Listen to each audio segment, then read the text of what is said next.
All right, so have you ever pictured yourself like leading activities at a resort or maybe a summer camp? You know, like the energetic one with the microphone, getting everyone pumped for a game of beach volleyball? Oh, yeah.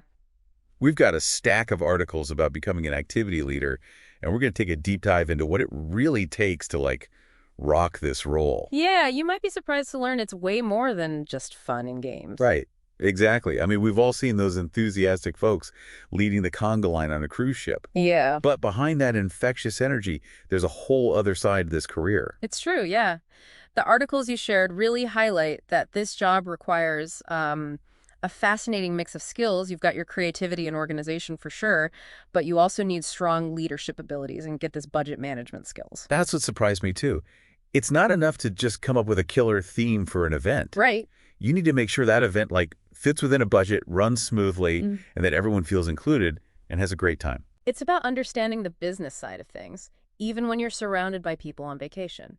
The article even mentioned that activity leaders often have to justify their budgets to stakeholders. That means you're not just planning fun, you're proving its value. Totally.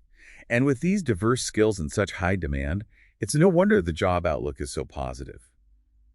One of the career guides you sent mentioned that the field is projected to grow by 7% over the next decade. That's faster than average. It really is a trend worth paying attention to, especially if you're drawn to a career that combines people skills with a bit of business savvy. Absolutely. People are prioritizing leisure and experiences more than ever, which creates a real demand for folks who can make those experiences awesome. Now, before we dive into the details, I do want to mention that the term activity leader isn't universal.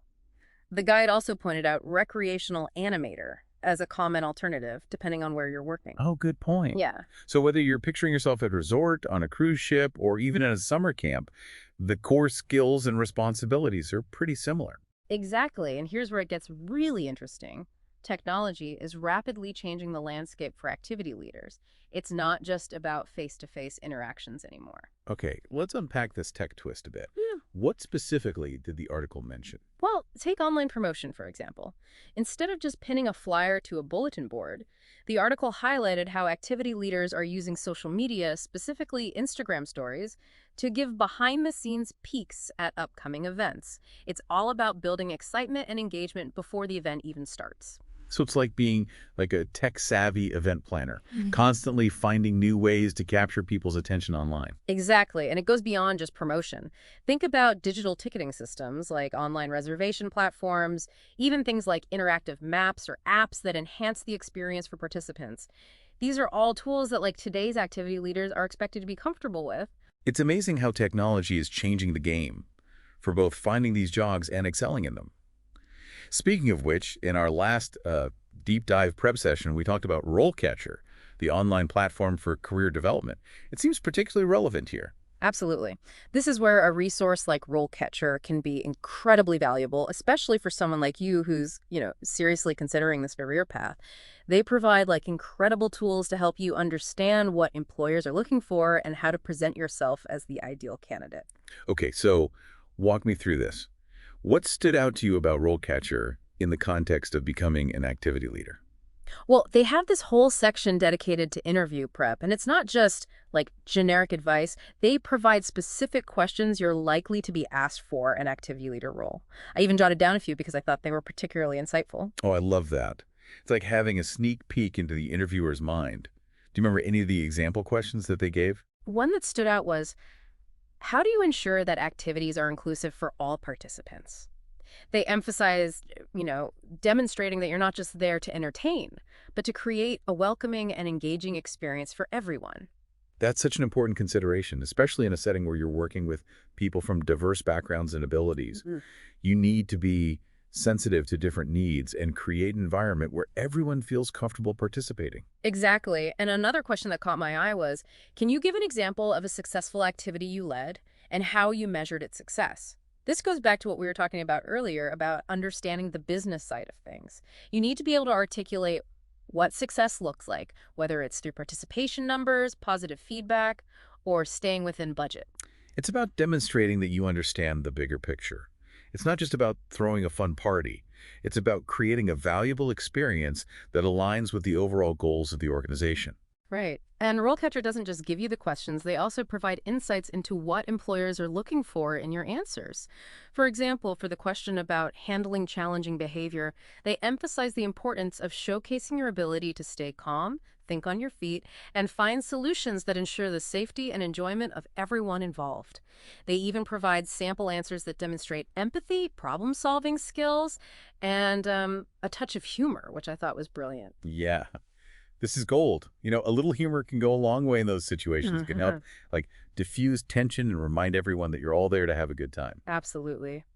And speaking of showcasing your skills, RoleCatcher also offers this really cool feature where you can record yourself answering practice interview questions. You can choose from their library of questions, including those specific to the activity leader role, and practice your responses either by typing them out or by doing a mock video interview. Wait, a mock video interview, that's Yeah. next level prep. I remember when I was starting out, I would have killed for a tool like that. Being able to watch yourself back and analyze your delivery, your body language, it's invaluable. It is, and it gets even better. If you opt for their AI-powered package, RoleCatcher Copilot, you can get AI-driven feedback on your practice videos. Whoa.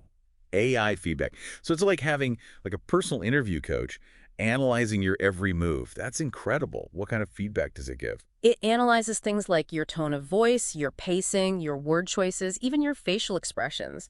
Then it gives you personalized suggestions on how to improve your overall performance. For example, it might suggest adjusting your tone to sound more enthusiastic or making more eye contact with the camera. It's like having a secret weapon to help you project confidence and competence, which are so key in a role like this. Exactly. And considering how competitive the job market can be, having access to these tools can give you a significant edge. But it's not just about getting the job, it's about thriving in that role.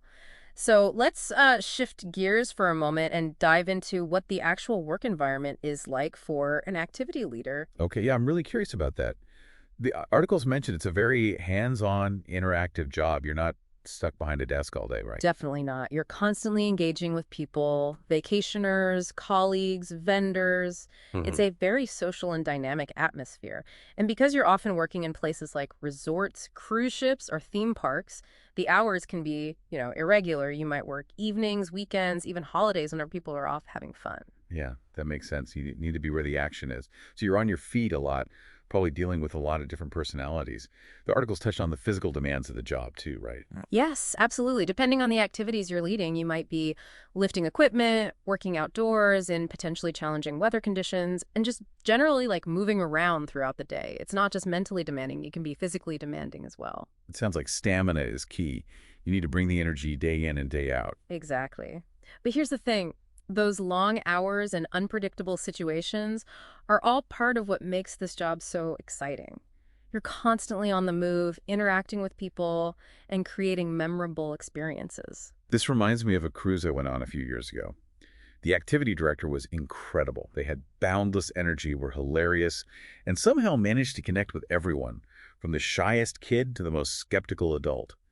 They really made the trip special. That's a perfect example of what a great activity leader can do. It's about creating those human connections and fostering a sense of community, even in a temporary setting. Absolutely. And it's fascinating to think about how technology might further transform this role in the future. It is. We've already seen how things like social media and online platforms are changing the game, but the possibilities are really endless. Well, one article mentioned using virtual reality to create even more immersive experiences. Can you imagine, instead of just describing a historical event, you could transport people back in time using VR headsets? That's amazing. And what about like personalized activity recommendations based on someone's interests? We're already seeing elements of this with wearable tech. You could have devices tracking people's preferences and then suggesting activities tailored just for them. It takes customization to a whole new level. Okay, that's blowing my mind a little. Yeah. I could see how this role would attract people who are not only tech savvy, but also really creative and forward thinking. Absolutely. You'd be a visionary, someone who can anticipate and respond to the evolving desires of today's experience seekers. Wow. So as we wrap up our deep dive into becoming an activity leader, it's clear that this career path is way more than just planning fun and games. It demands a unique blend of creativity, organization, leadership, and adaptability. That's exactly right. You need to be a people person, a problem solver, and a bit of a tech enthusiast all rolled into one. And for anyone listening who's feeling inspired to explore this path, Mhm. RoleCatcher is an incredible resource to check out. They've got you covered at every step, from crafting the perfect resume to acing those interviews. They even have AI-powered tools to help you put your best foot forward. It's about empowering yourself with the knowledge and tools you need to succeed in this dynamic and rewarding field. And who knows, maybe you'll be the one pioneering those groundbreaking, tech-infused activities of the future. Think about a time you had a truly memorable experience thanks to someone's leadership. What made it so special? Could you be the person creating those experiences for others? Something to think about as you chart your own course.